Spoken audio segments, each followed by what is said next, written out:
Thank you everyone for joining in on this webinar. My name is Crystal Chase. I'm a licensed social worker. I'm also a certified brain injury specialist. I'm currently the Director of Programs and Services at the Brain Injury Association of New Hampshire. And what I'm here to talk about today is regarding brain injury and substance use disorder. The title of my presentation is Brain Injury, the Silent Partner in Substance Use Disorder and Strategies to Help Those Impacted. So, what I would really like to go over today is what brain injuries are, how they tie into substance use disorder, and then how you can work more effectively with this population. One disclaimer that I do have is that the Brain Injury Association of New Hampshire has a contract with the Bureau of Drug and Alcohol Services at DHHS to help us to provide presentations of this nature. This is just one of them. So, one thing just to keep in mind as I go throughout this presentation is to think about brain injury from an overdose or brain injury from substance use in general. Not everybody dies from an overdose, right? We know that. We are seeing that. We are seeing more and more people live.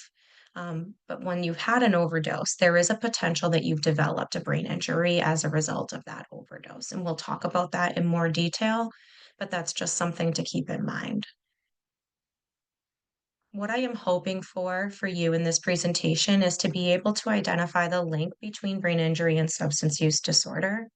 Maybe how to identify if somebody has a brain injury, and I'm not asking you to diagnose them, but maybe coming to terms with the fact that the person that you're working with may have some cognitive impairment as a result of a brain injury, and then how to seek the appropriate assistance for that person, but also learning some strategies to work more effectively with this population. And again, the reason I'm doing this is because there is a link between the two. And the link is very, very strong, but it's something that not everybody in the substance use disorder or in the brain injury field really recognize. And there's no specialized programs out there that will work with both brain injury and substance use disorder as a specialty. So, what we need to learn to do is phase in programming that will work for this population because you're seeing them now. You're working with them now. You just maybe don't realize that you are. So that brings us to our reflection, taking a moment to reflect and think about in your work, your current work, or even in the past, how many individuals you've worked with that have a substance use disorder, how many individuals have a brain injury, and what do you think is the approximate amount of people who have a co occurring substance use disorder and brain injury? So if you were to think about that, think about a number that you might have in your head. What we found out through research is that nearly 50%, so nearly half of the people that you will work with in a substance use disorder treatment program also have a brain injury. And they will sustain their brain injuries many different ways, and we're going to talk about that. But just knowing that statistic it's very staggering, and you may not have realized that before. And so there's just more of a reason for you to integrate different compensatory strategies into your programming to make sure that the individuals that you're treating that may have a brain injury are successful.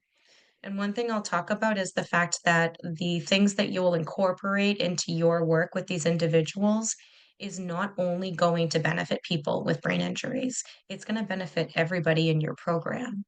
The stuff that I'm going to talk to you about doing is stuff that you do not have to spend any money to do, not a lot of additional resources, really not even a lot of additional time. Just receiving the training and knowing, where people are at with brain injuries in your program and what you can do to accommodate them can be enough to make somebody successful that maybe previously would not have been successful. One thing also to think about regarding the population that you work with is that people that have brain injuries are going to have more severe histories of substance use and more co occurring behavioral health issues.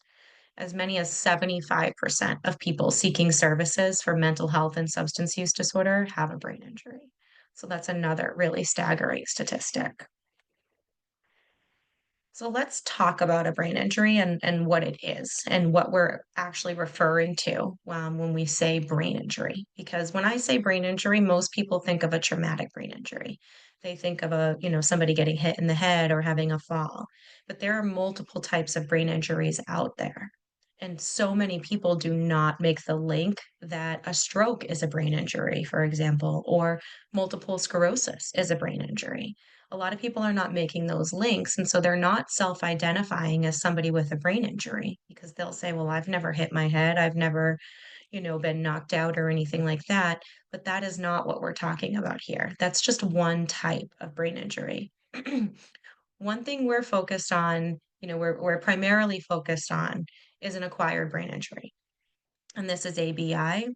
You might hear TBI separated out from ABI. So you might hear that a traumatic brain injury is different from an acquired brain injury, but it's not. It's just one type of acquired brain injury. When we talk about acquired brain injury, we're talking about an injury to the brain that is not something that happens in utero, not something that happens during birth. It's not hereditary or congenital. It's not a chromosomal abnormality. It's a brain injury that has happened after birth that affects the physical integrity, metabolic activity, or functional ability of the nerve cells in the brain. So that can be a traumatic brain injury, which often happens by an external force. It can be closed or open when you have a traumatic brain injury. So when you think of closed, that's a non-penetrating injury, such as a bump or blow to the head. An open traumatic brain injury would be something like a gunshot wound. And then you have non-traumatic brain injury, which is what I was saying before. It's generalized as acquired brain injury. But that is something that you can sustain this brain injury due to damage caused by the brain from internal factors like a lack of oxygen or exposure to toxins. So some of the different types of traumatic and non-traumatic brain injury are listed here. So again, you're probably very familiar with traumatic brain injuries, especially if you work with veterans. You're going to hear about this a lot from blast injuries related to, veterans that have been overseas. Domestic violence cases often result in traumatic brain injury. We think often of football, concussion, sports, snowboarding, skiing. What I'm going to focus primarily on throughout this presentation is a non-traumatic brain injury. And the reason for that is because that's where we see that lack of people making that link together. Of course, we know people that abuse alcohol have high risk for falls and may end up having a traumatic brain injury as a result of a fall. But one thing that we don't think about is somebody that has a long-term, chronic use of alcohol can have damage to the brain. That would be a non-traumatic brain injury, or somebody that's had a drug overdose. That is a non-traumatic brain injury. It may be very mild. It may not result in a lot of cognitive deficits, but it does cause trauma to the brain. We also have individuals who are using substances or alcohol who maybe aren't taking the best care of their physical health. And so those are folks that are going to be more at risk for developing chronic long-term health conditions that could lead to a brain injury, such as a stroke, encephalitis, people with brain injuries. A seizure disorder in and of itself is a brain injury, but somebody that has a traumatic brain injury may also then experience seizures. So additional brain injuries on top of what they already have. So these are just some of the types of traumatic and non-traumatic brain injuries listed here. It's not all of them, but I think it covers, the vast majority of the ones that you may see. I want to talk a little bit about some facts and statistics regarding brain injury. These are things that I know and people at my agency know as folks that work with brain injury all the time, but it may not be something that other people are aware of.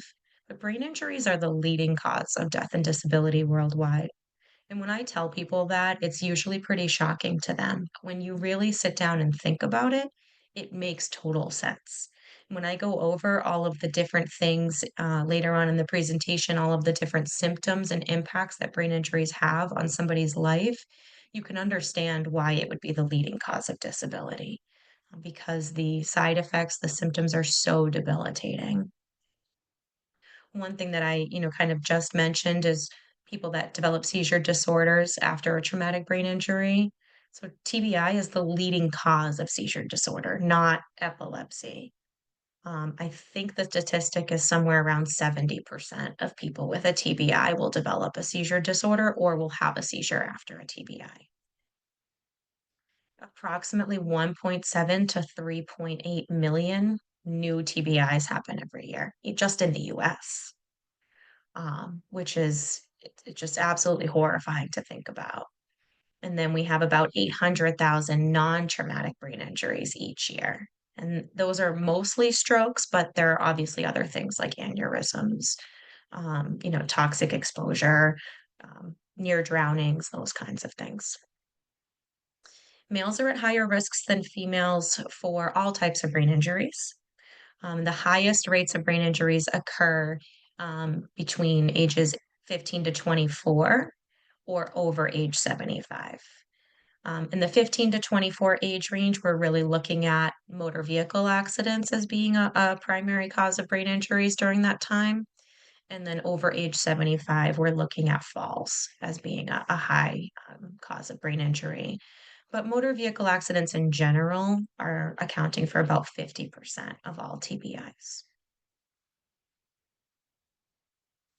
So I mentioned that I wanted to talk about substance use disorder and brain injury and how those two are related. And so to discuss that, we really have to look at overdose as a byproduct of somebody's substance use. So I think you all know, but an overdose is a biological response to too much of a substance or too much of a mix of various substances. And there's a lot of different things that happen to our body during an overdose. But the thing that is going to cause the most damage long term, potentially related to brain injury, is that lack of oxygen to the brain. So when you have an overdose, your body often goes into respiratory failure, which means that your brain is either not receiving any oxygen or is not receiving enough oxygen. And that's the hypoxic anoxic injury. And you'll hear that hypoxic anoxic injury or HAI. Anoxic is a total lack of oxygen to the brain, and hypoxic is a restriction of oxygen to the brain. When you think about it, any overdose has the potential to result in a brain injury because any overdose can cause respiratory failure. Where we're looking at more severe cases are individuals who have lost consciousness for an extended period of time. So, those individuals who may need to receive multiple rounds of Narcan before becoming aware again, those are people that we may see long term lasting effects of that overdose.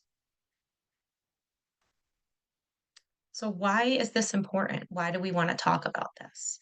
And the reason is because, we at our association, we look at this as kind of like a silent epidemic. Yes, substance use disorder is extremely prevalent, opioid use in particular. We have gone through a lot of that here in New Hampshire. It has been very much at the forefront of people's minds for many years now. But one thing that we weren't really thinking about until maybe 7 or 8 years ago was the fact that when you survive an overdose, you may have lasting effects, not from using the substances just on their own, but because you restricted the oxygen to your brain so frequently during your substance use or during times that you had an overdose. And so it's great that people are surviving overdoses now. I've worked in the field for a long time, for about 15 years. And when I started, everybody that I used to intake into the program that I was working in, I was just kind of waiting for something to happen to them when they had gotten out. And that was a really unfortunate way to look at things, but that it was how the landscape was at that time. And we often heard of people passing away. I mean, it was almost every single day that somebody that I had worked with previously would pass away from an overdose. We have gotten much better about that. There's a lot more resources out there to prevent fatal overdose, such as Narcan, but also test strips. There's a lot of harm reduction measures that have really, taken things to a whole other level when it comes to substance use, and those things are great. But now we have people that are surviving overdoses that have long-term lasting impairments. And those are people that are kind of falling into this midsection of not really knowing how to help them.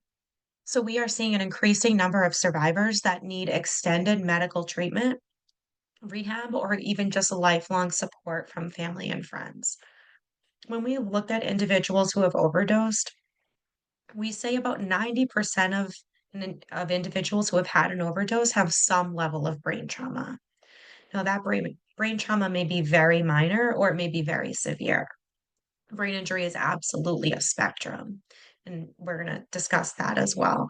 But there is just this lack of awareness between overdose and brain injury, and the fact that overdose can cause a brain injury or that long term substance use can cause a brain injury. So, when we take a look at overdose statistics, this information came from the New Hampshire Drug Monitoring Initiative. This is all publicly available information online. And this was the most recent information at the time that I developed this presentation. And it just goes over Narcan administration incidents that occurred towards the end of 2023 and throughout most of 2024. And you can see, that there were lives saved. And then you can see that there people may have had some improvement, no improvement, or negative improvement after receiving the Narcan. Lives saved is misleading. These people are still alive, yes, but they may have ongoing deficits, and those are the individuals that are really falling through the cracks and not being seen as individuals who maybe have a brain injury who need ongoing support. Initial improvement after receiving Narcan tends to lead to better outcomes, but it's not without consequence. So when we look at brain injury as a spectrum, we can look at brain injury from an overdose as ranging from mild to moderate to severe. The CDC classifies brain injuries in these ways, mild, moderate, and severe. We don't particularly like that because, for example, a concussion is considered a mild TBI. But I guarantee you that you know somebody that has had a concussion, that it has had long lasting and severe impacts on their functioning. We also look at this as a disease classification that doesn't really exist with other diseases, right? So when we look at mild, moderate, and severe, really gauging the level of impairment, we don't do that with a lot of other diseases. We don't put those qualifiers on them. But I'm going to refer to them here so that you can just understand the level of impairment can vary, right? And it can vary for many, many different reasons. It's often based on, pre-morbid functioning. So before you had the brain injury, how well were you functioning? Um, it's also based on, other neurological factors, other disease factors. Age is a big one. So when we look at brain injury, one thing that we say is that brain injuries are cumulative. You have one brain injury, you have one brain injury. You have another, it's going to be worse than the first one. And you have a third, it's going to be worse than the previous two. And those compound against one another over time, right? And so your brain is going to experience more damage as you have multiple brain injuries or multiple overdoses. So, one story that I always tell is I had worked at an emergency department and I was working with individuals that had come in that had received Narcan, maybe were looking for substance use disorder treatment. I remember working with an individual after their first overdose and looking at how they were functioning. It was pretty standard. They seemed, like they pretty much knew what was going on. I saw them repeatedly come in due to overdoses, and this is over the course of many months, maybe even a few years. By the time I had seen this person for maybe their seventh or eighth overdose, they were basically unrecognizable to me. And it wasn't just because of the substance use disorder. It was even speaking with them and their cognitive impairment. They just could not understand me in the way that we used to be able to have conversations. I had to talk slower. I had to break things down differently. It was just a huge marked change in their presentation. And yes, their substance abuse got worse. It's likely other things in their life got worse as well. But I really saw it with their cognition. And that is something that's always stuck with me. Seeing somebody kind of in the beginning of going through what they're going through, and then watching them as they progress further and further, and just how much worse it became for them. So, how are substance use disorder and brain injury related? So, we know that you can receive a brain injury by using substances, right? But there are also many risk factors. So, having one or more brain injuries, especially those where you've lost consciousness, put individuals at greater risk for developing a substance use disorder, as well as other mental health disorders such as depression, anxiety, or PTSD. So they really play off of one another, right? Having a brain injury makes you more at risk for substance use disorder, and having substance use disorder makes you more at risk for brain injury. Having a history of a brain injury is associated with substance use that began earlier in life, persisted longer, and is more severe. And again, substance use as a risk factor for sustaining a brain injury. Between 23 and 51% of adolescents and adults that received a traumatic brain injury were intoxicated when that injury happened. And approximately one quarter of people hospitalized for traumatic brain injury have a history of substance use disorder. So there are brain injuries that are specifically related to substance use. We've talked about overdose or any other overdose that causes respiratory failure. One thing that you may be familiar with is long-term chronic alcohol or drug use, causing Wernicke-Korsakoff syndrome. So sometimes this is called wet brain, but the actual medical term is Wernicke-Korsakoff's. And there are two parts to that. So the Wernicke's part is really the encephalopathy. So typically this will be more temporary, but it's very severe. Can cause a lot of confusion, difficulty walking and muscular coordination, abnormal eye movements. And then the second part, the Korsakoff's, is what you'll see maybe that will last a little bit longer term. And that is a more persistent chronic condition where you have difficulty with memory, impairment in your learning and interference with your functioning. Long-term chronic alcohol use can also cause seizure disorders.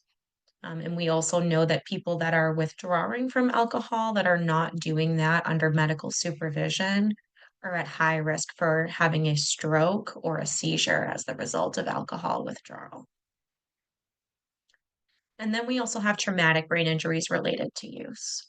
So, falling while intoxicated, getting into car accidents while under the influence, or assaults and fights. I have an individual that I work with who was in their mid 20s at the time of their traumatic brain injury, and it happened related to an assault outside of a bar while they were intoxicated. So, this is something that you'll see as well. So, in talking about what the different symptoms of brain injuries are, I think one thing that is really important to recognize, and something that we say all the time, is when you've seen one brain injury, you have seen one brain injury. Every single person that you meet with a brain injury is going to present differently. Most of the time, there is no way to tell outwardly that somebody has a brain injury, unless there are some physical things going on. And even then, it's not clear why those physical deficits might exist. So it's one of those invisible injuries, and we really have to rely on people's subjective experiences in describing their symptoms and how they're feeling to be able to determine how that brain injury is impacting them. I'm going to go over some common symptoms that you'll see. It doesn't mean that every single person that you meet with a brain injury is going to have every single one of these things. There are some things that are more common than others, right? One of the biggest things that you're going to see especially as it relates to somebody who has a brain injury and is using substances, is memory loss. Most of the time, the memory loss is more with short term memory and working memory. So individuals may not remember more recent events and they may have difficulty creating new memories. In general, most people have good long term memory. That's a part of the brain that is not always affected by brain injury. I worked with somebody that had an anoxic brain injury, a very severe brain injury from a cardiac arrest. And the cardiac arrest was related to alcohol withdrawal. And they could not tell you what had happened to them 5 minutes before, but they could tell you every single person that was in their first grade class. And these were people that they hadn't spoken to in years and years and years, like 35 plus years, but could tell you the names of these people that were in their first grade class. So that short-term memory was very much gone, but the long-term memory was still there. And so sometimes that can be really challenging. We may not always recognize that somebody has an impairment because it's like, what do you mean? They were able to tell me, all of these things that happened to them. It's like, yeah, but ask them to tell you stuff that was more recent. So you're going to see short term memory loss being a huge cognitive or emotional symptom of brain injury. That is very, very common. Decreased focus and attention. And so, again, as I'm going through these, think about individuals that are getting substance use disorder treatment and the types of functions that they have to use to be successful in treatment. They have to be able to pay attention. They have to be able to remember. They have to remember things that they have learned, coping skills that they've identified, refusal skills that they've identified. And they have to be able to store those and retrieve them when they need to use them the most. And so now think of somebody with a brain injury having difficulty with memory or having difficulty paying attention. Are they going to be able to just pull those skills out? It's going to be more challenging. It's not impossible. But those are things to really keep in mind when you're working with somebody with co-occurring brain injury and SUD. One thing that you may see is difficulty with word finding. This is, it can sometimes rise to the level of aphasia, which is where you just simply cannot say the word that you're looking to say, even though you know in your brain what you want to say. You see that a lot with people with strokes, but it can be across the board. You'll see impaired social functioning, kind of a difficulty in recognizing social cues. Some of that has to do with the person's own impulse control and impaired judgment. That can be as a result of the brain injury or substance use or combination of both. Inability to start a task or to follow through on something, again, that has to do with attention processing difficulties. You may also see apraxia, which is an inability to execute a familiar sequence. So somebody may have difficulty now brushing their teeth. It's not something they ever had an issue with before. We just do it. We know exactly all the steps we need to follow to do it.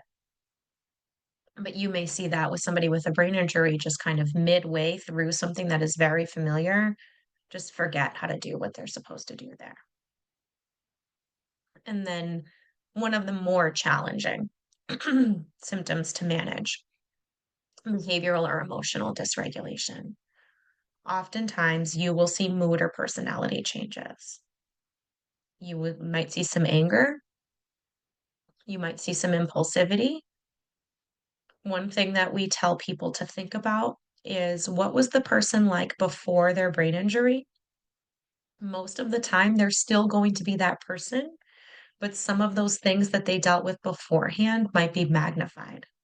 So if you had somebody that you worked with that was always kind of just an irritable, grumpy person, after a brain injury, they may now become angrier and more irritable, right? So brain injuries can just exacerbate already existing things. We don't usually see it go the other way, where somebody who is very angry and frustrated all the time becomes completely different after the brain injury and is able to just, be more chill and more relaxed. It does happen, But most of the time, what we see is kind of the person's pre brain injury functioning is really just magnified after the brain injury. So, as I said before, occasionally you will have physical symptoms of brain injuries that are visible. You may see somebody with quadriparesis or hemiparesis, which is weakness in the arms or legs. Sometimes that's on one side of the body. So, if you had a stroke that affected the right side of your brain, you may now have some left sided weakness. However, that's not always the case. A lot of times, the physical symptoms that somebody experiences as a result of a brain injury are again subjective and reported, self-reported. One of the biggest things that you'll hear from individuals with brain injury is headaches and fatigue. It's incredibly, incredibly common to have chronic headaches or even migraines, as well as chronic fatigue following a brain injury. And the way that I describe this is I just have people think about the fact of how hard our brain has to work every single day just to do the basic things that we need to do. And now, somebody whose brain is maybe not functioning at the full level because of a brain injury, it has to work double time, triple time to do the same things that it used to do. And that's just naturally going to cause fatigue. Many people with brain injuries start to fade in the afternoon. A lot of them um, have incorporated naps into their day. So, always at 2 p.m., I have to take a nap. By 2 p.m., my brain is totally wiped. I cannot function. If I don't have a nap, then I'm not able to make it through the entire day. So that is incredibly common and something worth thinking about when structuring your programming or even setting up appointments with individuals is that late afternoon when most of us kind of start to crash a little bit, somebody with a brain injury needs some rest at that time. And again, the headaches, just because your brain is working so hard, but also, the physical impact of, especially with a traumatic brain injury, just having chronic repeated headaches. There are other things that can occur, such as sensitivity to light and sound. There are things out there that can assist with this. So I have an individual who has a traumatic brain injury and they wear specialty prism sunglasses that helps with the sensitivity to light. There are neuro-ophthalmologists out there that will work with individuals who have this issue. Also sensitivity to sound, um, visual disturbances, again, that can be diagnosed through working with a neuro-ophthalmologist. Somebody may have speech deficits, so not only that aphasia where they're having challenges with word recall, but even just like the physical speech may be difficult to understand at times. So, some things that you may see that we would say are common neurocognitive challenges. This is not an exhaustive list, but these are some things that you may see an individual with a brain injury who is in a substance use disorder treatment program or in individual therapy or somewhere where they were receiving some kind of support for their substance use disorder. These are things that you might see that are related directly to the brain injury. It's not to say that they're not related to other things, but one thing that I really want people to think about is a lot of times we attribute somebody, not being motivated for treatment or not following through or forgetting appointments as somebody who might be actively using substances again or somebody who just doesn't care, doesn't want to get better. When in reality, those may be things that they cannot control. Those may be direct results of having a brain injury. And so just looking at it in a different way allows you to approach it with a little bit more compassion and empathy. And I can admit, as somebody who ran groups in a substance use disorder treatment program, that when I had people that weren't paying attention, I just didn't think they wanted to be there, I really just did not think that they were motivated to get better. But that may have been not within their control.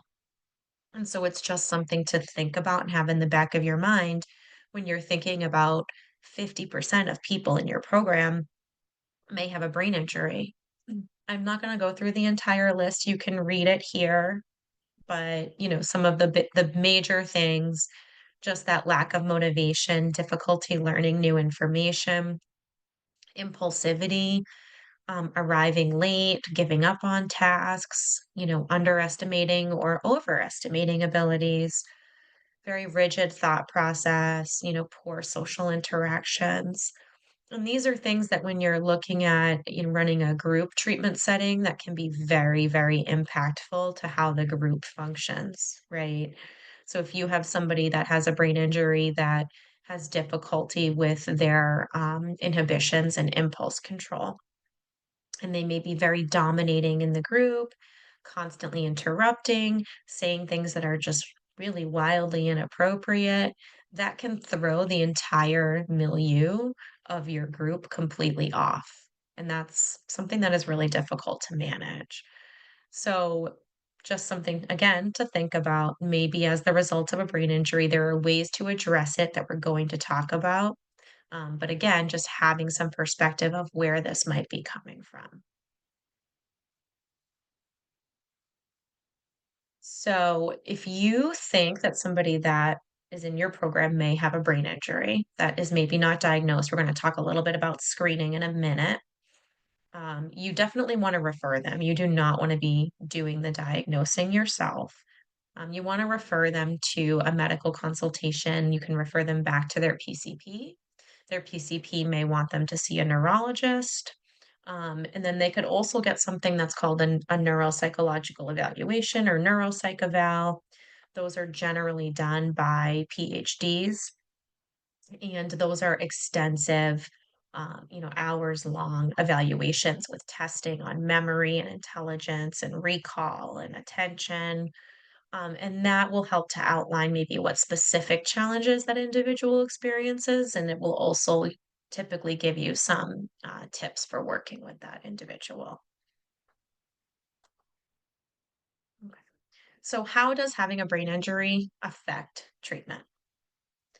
It can obviously disrupt their ability to benefit from that treatment. They can make it so that they have difficulty processing the information or retaining the information. It can make it so that they have difficulty with follow through, such as recalling appointments. So it may be frustrating that you continue to make appointments with an individual and they keep forgetting to show up, and you think, well, maybe they are using substances again. Again, maybe they're not motivated. When in reality, it is because they have forgotten. Um, Individuals with brain injuries that have recognized those and have worked really hard at dealing with the side effects of their brain injury will often take a lot of notes, put everything in their calendar, have their phone with them or a planner with them, and everything is written down, and there are alarms and timers and all kinds of stuff to help them remember. But somebody that doesn't recognize they have a brain injury, maybe doesn't know why they're struggling and feeling very forgetful, maybe has not developed a lot of those skills yet.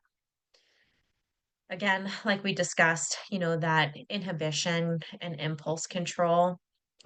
So, impulse control is obviously very important for not continuing to use substances. And that is something that's affected by long term substance use and brain injuries. So, and then perseveration, people that just have a very hard time moving off of one thing. They may get stuck on the fact that they're not able to do something, and then that can cause, treatment complications. So, some consequences that we may see within treatment settings, like I said, people may be attributed, or their behaviors might be attributed to a lack of motivation or, just an unwillingness to be participatory in their own treatment. They may be labeled as having a mental health disorder, which may be true, but that might not be the reason for their behavior. They may be falsely accused of having a recurrence of using substances. when they have not started to use substances again, because symptoms of brain injuries can mimic active substance use, such as that fatigue. So if you see somebody nodding off in the middle of your group, you may think that they have been using, but that might be as a result of fatigue from their brain injury.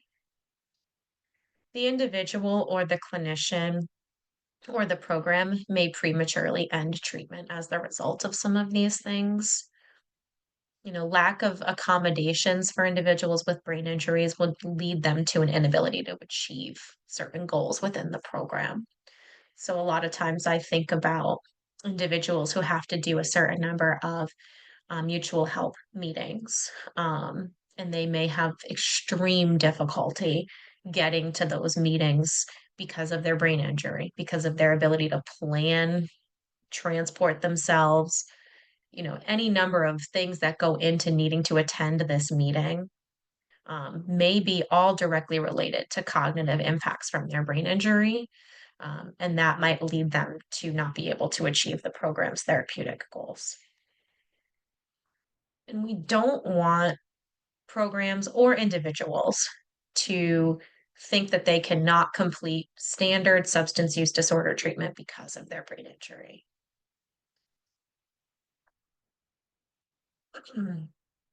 Again, just kind of going back to the beginning, you already have individuals that you are working with that are in your current programs or within your current practice that have a brain injury. You just may not know that they do, and they may not know that they do. But again, that statistic is 50%. So um, it's pretty much, unavoidable that you would have an individual in your program or somebody that you've worked with that has brain injury and substance use disorder. Like I discussed, you can modify your existing programs seamlessly. It's not going to cost you really anything. A little bit of training, a little bit of work, some compassion, some empathy, and you can get your programs to a place that are just better accommodating for individuals with brain injuries. And the modifications are not going to disrupt anybody else's treatment, right? They're going to benefit those individuals as well. So when you think about other individuals who might be in your program that maybe don't have a brain injury, but maybe have a learning disorder or something else that's affecting their ability to take away from that program, the accommodations that you can make are going to help them too. So, how do you do this? So, how do you work more effectively? There really is no one size fits all. It's going to depend on your program. Okay. And it's going to depend on you as a clinician or the clinicians that you support or the people that work in your program. The very first thing that you need to do is recognize that individuals in your programs have brain injuries.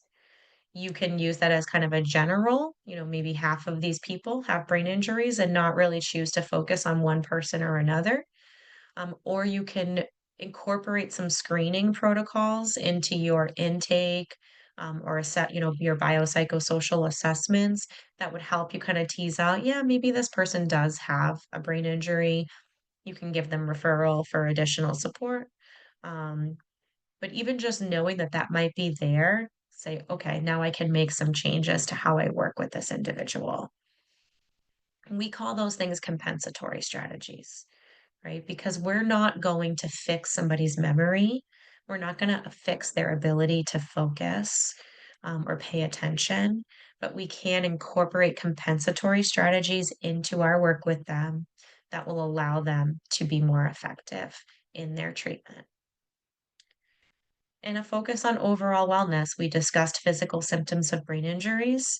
And so, focusing on a person's overall hygiene, their sleep, their exercise, how they eat, all of that is going to be helpful as well. So, how to know if the person you're working with has a brain injury is not always as simple as it might seem. So, asking them if they have a brain injury is not always going to elicit the correct answer. I worked with an individual who had multiple brain injuries. They had a stroke, they had been hit in the head with a baseball bat, and they had fallen off a ladder. And when I asked them if they had a brain injury, they told me absolutely not. And they said, "Well, what about these 3 things?" "Oh, yeah, I guess I have. I guess I did do that. Oh, yeah, I guess I did fall off the ladder." I would say, "Okay, so that's a brain injury." "Yeah, I guess it is." But when I just asked outright, "Do you have a brain injury?" I got a flat out no, even knowing that there were 3, at least 3 that I knew of in that person's background. So that's not the best way. A lot of times brain injuries are not diagnosed. There's many, many reasons for this. Some of it is, individuals are not seen after a brain injury, and so it just never they're not seen by a medical professional or an emergency department, and so it's not listed on their list of diagnoses. It may not be reported, even if they know that it's happened to them, so it may not just ever make it into their medical record. And not being reported, could be as a result of shame or stigma, especially I think of individuals who are in domestic violence situations who have had repeated brain injuries from the physical abuse, who don't necessarily report those types of things.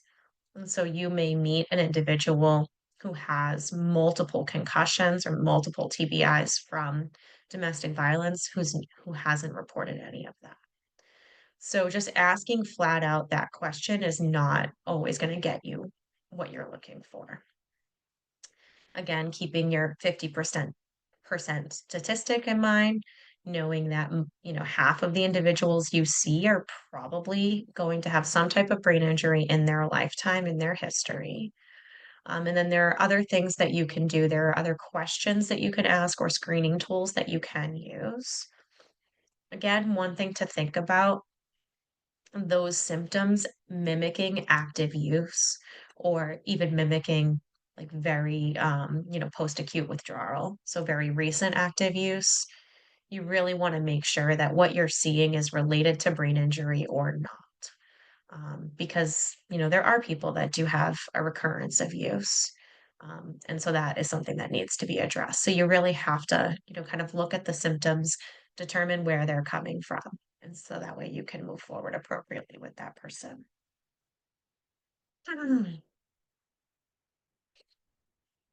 One thing that you can ask is if you know that somebody has had repeated overdose or overdoses, you can ask them if they've noticed any changes. Have you noticed any changes in the way that, your brain operates? Or do you have memory issues now? Are you having, issues with finding words? Are you unable to do things that you used to do? Is your mood all over the place? So those are more open-ended questions, um, and trying to kind of garner from somebody what exactly they're going through.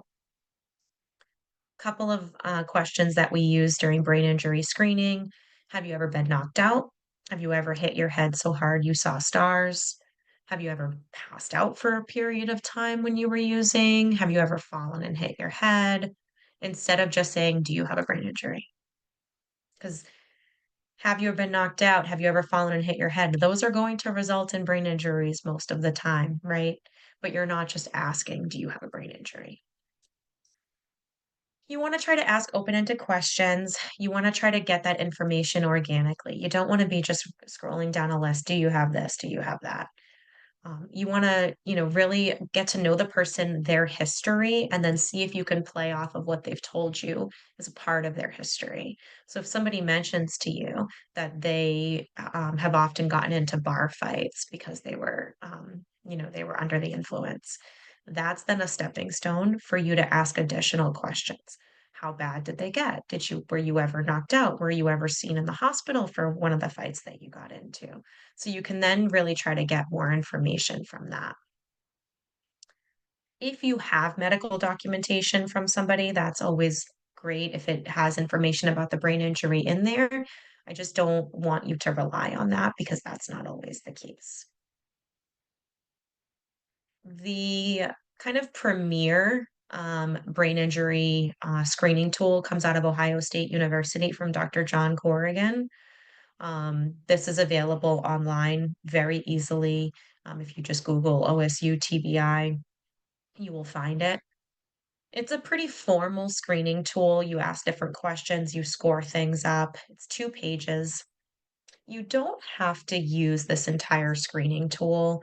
It's not always easy to incorporate something like this into an intake process. especially when you're talking like a larger healthcare system where changes to medical records are not always easy. But I encourage you to look it up and look at the questions in step one. So you might not always be able to use the entire thing, but if you take a look at step one, it's a good place to start. This is the first page, and this is the second page. And it gives you information on how to interpret any scoring that you might use here. There are also alternative language versions of this available online. Another option, we call it the OBIS. The OBIS comes out of NASHA, which is the National Association for State Head Injury Administrators. It's basically an online version of what I just showed you, as well as the SQBI, which is the symptoms questionnaire. So it does the screening. You go through, you do it all online within like a fillable online form. And then it does the symptoms questionnaire and it kind of puts those things together.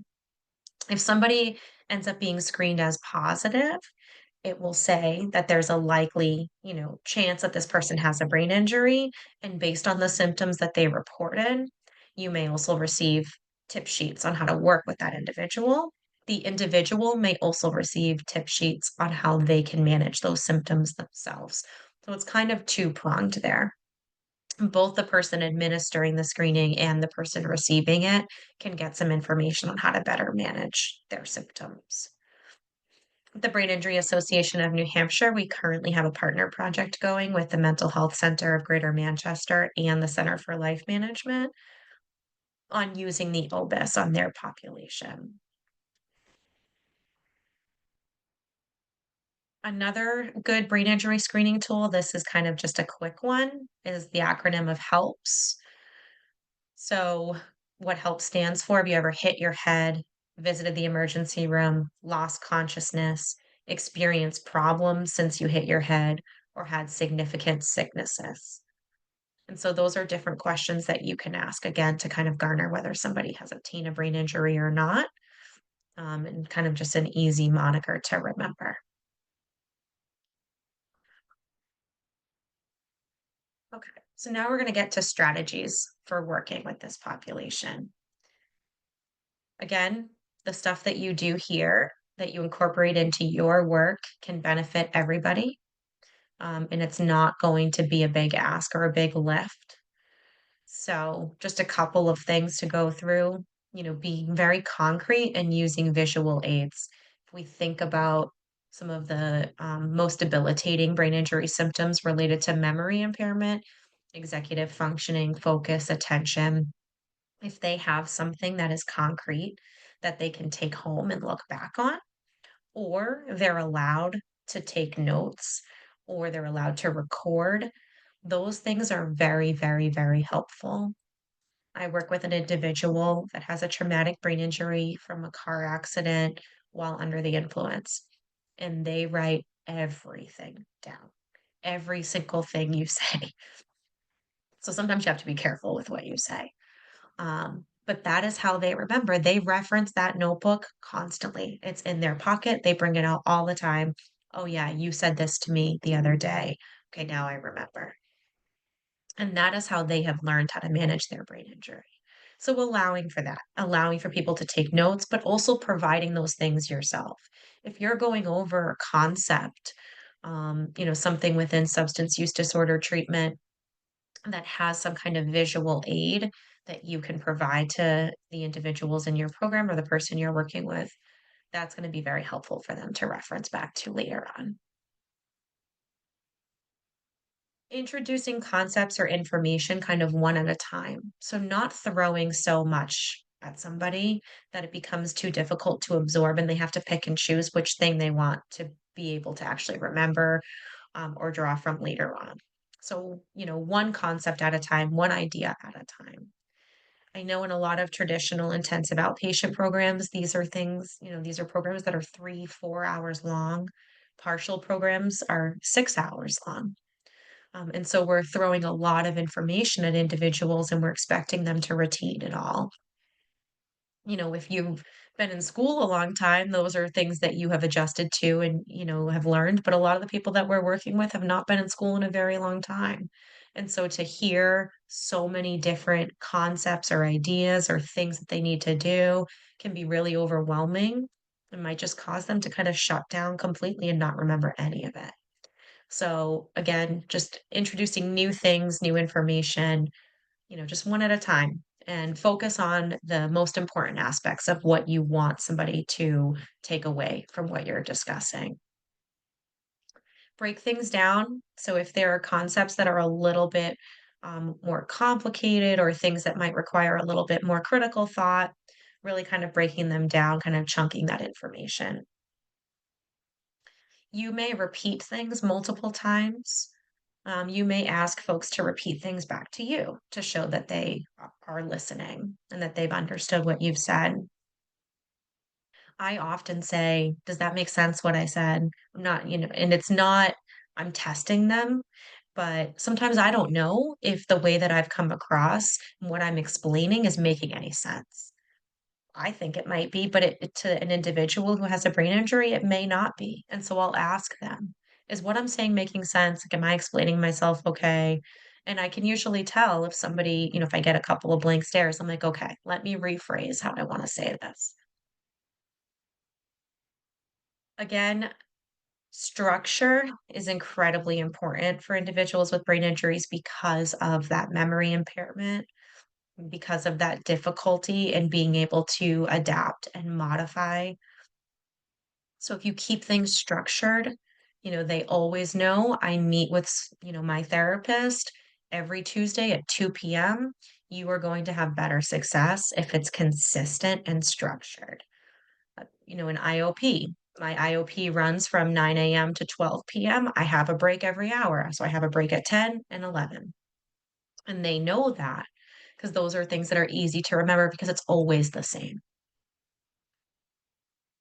Allowing individuals, I know that there are HIPAA regulations regarding having phones and other things, especially in some inpatient treatment settings. But some people with brain injuries rely really heavily on their phone alarms to remind them to take medications, to remind them to do certain things or other organizational systems. So just really being mindful of that, somebody may really, really need that level of structure and support. And setting clear limits and expectations. This is what we're going to do today. This is what I'm expecting of you today. And just kind of continuing to repeat and reiterate those things. So, if you are working with individuals in your program or one individual and you're having a really hard time, and you think that it is because of the brain injury, because of some of those symptoms that we discussed, we don't want you to just ignore that, right? Because the person is never going to learn how to move forward in their life if people just ignore the stuff that they're doing that maybe doesn't quite fit in. So if there's inappropriate behavior, you should address it. You should address it directly and clearly and use some of the strategies that we just discussed. Use some redirection, kind of setting those clear limits and expectations, but a lot of times we see like this tiptoeing, and you don't want to upset the person, you don't want to call them out, but you're not doing them any favors if they're being completely inappropriate and it's not working for your treatment program or within the work with that individual. You really need to address that. And that is going to allow them to be more successful outside of your program.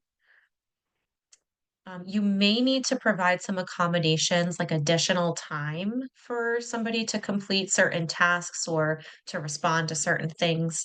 So sometimes there are kind of like homework assignments in different programs where you may ask somebody to journal something or to come up with a list of certain things. And that may take somebody with a brain injury longer time than somebody without. And so maybe just making an accommodation of giving them some more time for certain things. You may also be able to identify somebody either within the group or outside of the group as that person's natural support who can provide some additional help to them.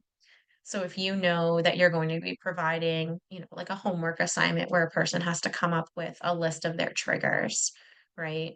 it may be beneficial to enlist that person's natural support or another group member to help them come up with that list because that may be something that they're not able to do because of their brain injury.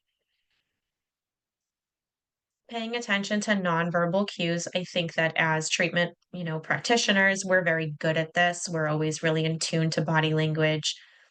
We can tell when somebody is upset. We can tell when someone is struggling. So, again, just paying attention to that and allowing somebody to take a break. So even if it's outside of your structured break time, making that accommodation could be really, really helpful if you notice that somebody is just not able to follow or they're becoming increasingly agitated, giving them a break may be all that they need at that time. And keeping, individuals, groups, etc., focused and on topic, use redirection. Sometimes individuals with brain injuries may kind of present with tangential or circumstantial thought processes that can be very difficult to follow. So you may need to ask some clarifying questions or try to redirect the person back to the topic at hand. So, just thinking about your individual treatment programs or your work with individuals, are you asking for written information? Are you providing written information? If you are, you may need to make an accommodation for somebody with a brain injury. They may have double vision. That's something I didn't talk about, but it's something that does happen very, very often. And so reading is just not something that they're able to do, causes them to have headaches. It can cause them to get very frustrated. And so written information for them may not be the best method. Maybe, providing that information orally or like in a video might be more helpful. So just really thinking about accommodating some different deficits that we've already talked about. Individuals with brain injuries may not be able to read or write in the same way that they used to. So just thinking about that, if they have a physical, they now have a physical issue with their sight, they may need to sit closer to you or to the board where you're writing information. They may have hearing loss, especially if they had a traumatic brain injury in their temporal lobe. They may have one or both sided hearing loss and may need to sit close to you as you talk to them. And so, just again, like thinking of those different things and providing accommodations. People with brain injuries tend to get very overstimulated in large group settings. So if you're providing your treatment in a large group, that might not be the right environment for that individual. They may do better in a smaller group setting. It can be very difficult for individuals with brain injuries to pay attention to multiple things happening at one time. So if multiple people are talking around them, they may not be able to focus on any of that. And then again, it's kind of like a total shutdown because it's just so overwhelming for their brain to try to manage that. And so maybe that person is better off on a one to one or in a group of 2 to 3 people. So, again, just thinking about each person as an individual, what are their particular symptoms, and how can you provide accommodations towards that? The big thing that I want you to take away from my presentation is that the neurocognitive functions that you need to be successful in substance use disorder treatment are also the functions that are most impaired from brain injury. So, memory, attention, and processing to me are the biggest things that somebody needs to be able to be successful in working through their substance use disorder. But those are things that are also very, very impaired from brain injury. And so, how do people overcome those things in order to be successful? It's those compensatory strategies, it's those accommodations, it's the recognizing that there's even an issue to begin with, and then trying to work with that. Again, there is just a focus on overall wellness. So the person's physical health, mental health treatment, yoga, meditation, all of these things, family support, anger management. Those are things that are going to be very beneficial to anybody in your program, particularly with individuals with brain injuries. Nutrition and sleep are very, very important. So, just having a focus on the person's overall wellness outside of their brain injury, outside of their substance use disorder is only going to be helpful. So, thank you very much. Again, my name is Crystal Chase. I work at the Brain Injury Association of New Hampshire. We are a nonprofit advocacy organization. We do a lot of different things. One of the things that we do is these types of trainings, but we also provide a lot of assistance to individuals and families with brain injuries. They can call us anytime. We are open Monday through Friday. But we do have an answering service, so they can call at any time and we will get back to them. I've included our phone numbers here and they'll be provided to you.